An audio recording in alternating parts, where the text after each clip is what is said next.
عیسی در زمان سلطنت هیرودیس پادشاه در بیت لحم در ولایت یهودیه و دی اوما.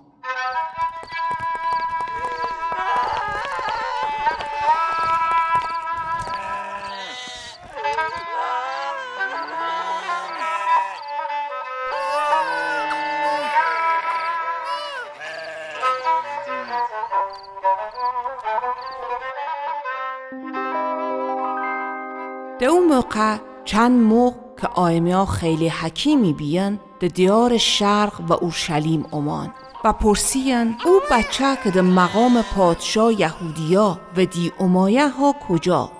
سیک آثاره اونه در مشرق دیمونه و اومای ما اونه بپرسیم. وقتی هیرودیس پادشاه ای خبر اشنفت هراسو بی و گرد مردم اورشلیم هم و او هراسو بیین. هیرودیس گرد سرون کاهنیا و معلمیایی که تورات و مردم درس میدن جمع کرد و در ونو پرسی مسیح موعود در کجا باید بدی بیا؟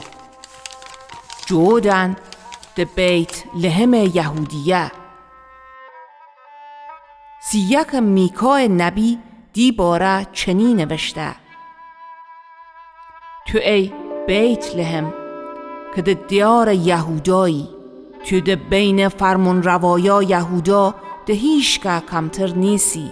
سیک ده تو فرمون روایی ظهور میکه که قوم ما اسرائیلن چوپونی میکه.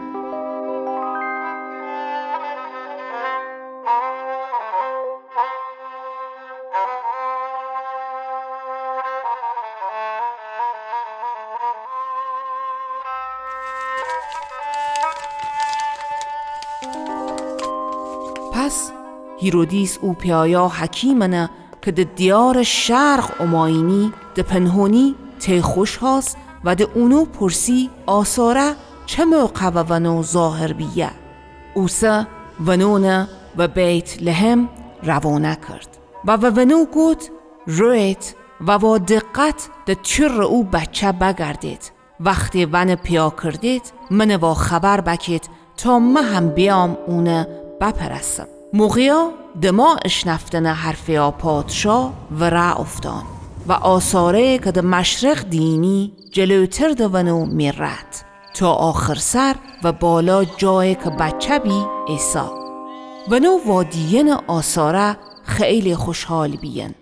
وقتی و هونه وارد بیین و بچن و داش مریم دین ریو زمینیان او بچن پرستش کردن.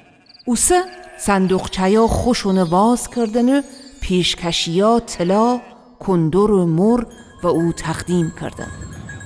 و سیک دخاو و شو گوتبی که به ته هیرودیس ور نگردن در رهنی و دیار خوشو رتن.